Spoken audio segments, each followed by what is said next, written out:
everybody. We're What's Cooking in the Kitchen with John Rivers from Four Rivers Smokehouse and The Coop. And guess who has a sweet tooth? So we're, I know, I do too. Well, you weren't supposed to say that. Oh, okay. That's okay. Back. All right, we both have a sweet tooth. We have to admit it. So with that in mind, let's talk about what we're making today, John. This is actually one of my all-time favorite desserts that we developed for the sweet shop. You made this up? We did. I did. Okay. I did. I come up with the crazy ideas, and then I've got a wonderful head baker, Amanda, and she makes them real. Okay, she makes them right. So she took this one a long time ago now. This one I actually made in my house, and I ended up calling it Kryptonite brownies. Okay. And the reason I call it Kryptonite brownies is because I was trying so hard to stay on a diet while I was making this, and I put it in the refrigerator and I couldn't stop eating it. It was just absolutely crippling me. And one of the reasons that I like it so much, it has a lot of caramel in it, which is one of my all-time favorite flavors, as well as a fudge brownie. So now this one is a little intense. If you keep stirring that, what we have in here is we're melted butter, and we add a little bit of chocolate, and that's going to serve as our chocolate base.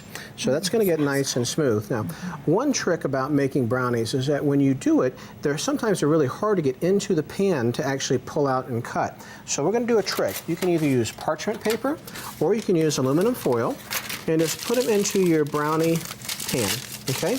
Now this one is a little bit deep, which means it's going to make very deep brownies, which for something like this, because it has all the layers, is not necessarily a bad thing. No, deep dish pizza, and now we got deep dish brownies. I love it. There we go. Love it. Now what this will do in the end, literally, I'm just going to pick the whole thing up and pull up. Okay. So as you're doing that, I'm going to go ahead and start mixing our flour and eggs. I always put a little bit of eggs in first, just to get them started. Okay, and we'll put this whole recipe on there, but this is 8 eggs. Okay. And we're going to go ahead and add a little bit of flour to it. Okay, I'm going to put my sugar in first. So this is not a brownie mix. This is everything is going to be fresh, original ingredients. I know you look at me like, are you kidding, Barbara? You know there's nothing going to be out of a box. No, heavens no. I didn't know they had brownies that weren't out of a box, so I'm learning. Well, you know what? I didn't know until later myself, so that makes you feel any better. I do. I feel better. Okay. Now, one thing about when you start adding the flour to it, you want to put in just a little at a time. You don't want to dump the whole thing in. And why is that? You don't want it to clump up on you. Okay. You want it to spread nice and evenly. Okay, how's that chocolate doing? I think we're good. Okay, now I'm going to do something. I'm going to stop the flour for just a little bit, and I'm going to go ahead and let's add that chocolate in. Okay. It's nice and chocolatey. Yes, it is. I'm going to hide that over here. All right. Actually, I'm going to unbar it just for a second. Okay, I'm going to add my chocolate in. This is going to make a mess with this. There we go. All right, and get this continuing to mix. Okay. And the smell already, just cooking that butter and chocolate together makes such a good smell in the kitchen. All right, now I'm going to add the remainder of my flour, nice and slow. Right. And let it go. And you want to be careful. One thing about, you ever notice sometimes you pick up a cake or a cupcake and it's really dense? Yes. And you pick up another one and it's nice and airy and fluffy? How is that? How does that happen? That is this step right here. Okay. If you overmix and overbeat your batter, you know, it'll activate the enzymes in it that will make it shrink. That it won't allow it to grow when you actually heat it, because it's going to release them too soon. See, I thought just the opposite. I thought the more you mix something, the fluffier it would get. I make a carrot cake that is so dense, and it's good. It's a really good carrot cake, but it's pretty dense. It's probably because I mix it too much. You've got it nice and mixed. Never heard that. Now you see this, it's nice, and you see how fast I stopped it. It doesn't need to mix, you know, just as long as your flavors are nice and incorporated. Okay. Now we're going to take this and we're going to pour it into here, okay? And we're going to bake it at, I believe it's 325 for about 30 minutes, okay? Now I only want to pour half of it in, okay, when I do. So when it comes out, the reason being is we're going to add those layers to it, right? So when it comes out, it's going to look like this. Right, minus the flour. Minus the flour, yes. It's all right, a little more flavor. Here's where we want to add our middle flavors to it. So we're going to go ahead and take some caramel. Where do you get the caramel? Just, you didn't make that. We do. Oh, you make the caramel too? We do, but yeah, You're not going to tell me how to do that. I can if we're going to go beyond 8 minutes, but I can. No, you know what I'm going to do? I'm going to go to Four Rivers and buy it myself. Absolutely. Or you know what? I'll be happy to share that recipe. There's so many different ways to do caramel. Okay. Okay, so I'm going to put a layer of caramel. I like to go nice and thick in there. I'm going to go ahead and put some nice pecans so I get some crunch in the middle. Okay.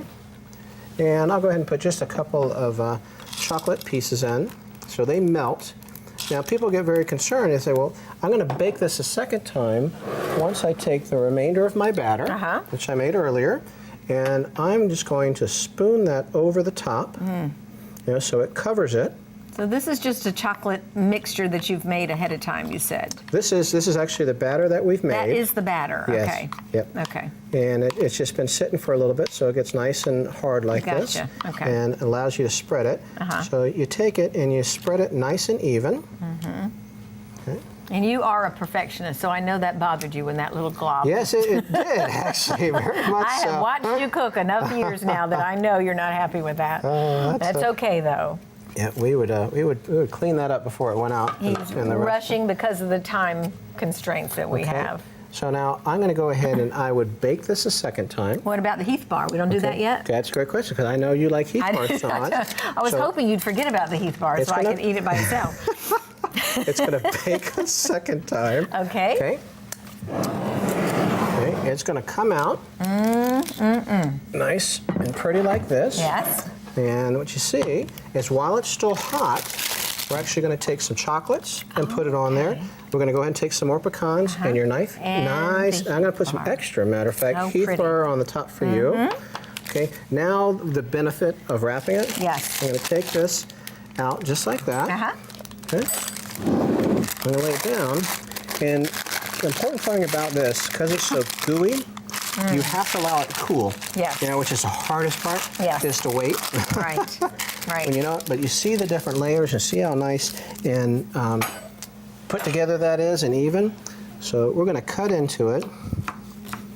I love this one. I love this one. See how gooey it is? Goodness. So it's a fudge brownie mix on the bottom. Oh my goodness. Caramel in the middle. And another brownie on the top. Oh, look at the layers in that. Every time John Rivers comes, viewers, I have to diet for about a week, but that's okay. It's worth it. It's well worth it. Just little bites. Little bites. Oh, that's a little bite. We can try them all. Goodness. I'm going to have one because this one I can't resist it. Bon appetit. Bon appetit. Oh my goodness. Oh, that is so good. I love this one so much. I wish you could all taste it. It's so delicious. Of course, if they can't taste, you can get the recipe off our website or on Facebook. We'll have that there for you. And enjoy with us. Oh, thank you, John Rivers, for being here with us You're welcome, today. Thank you.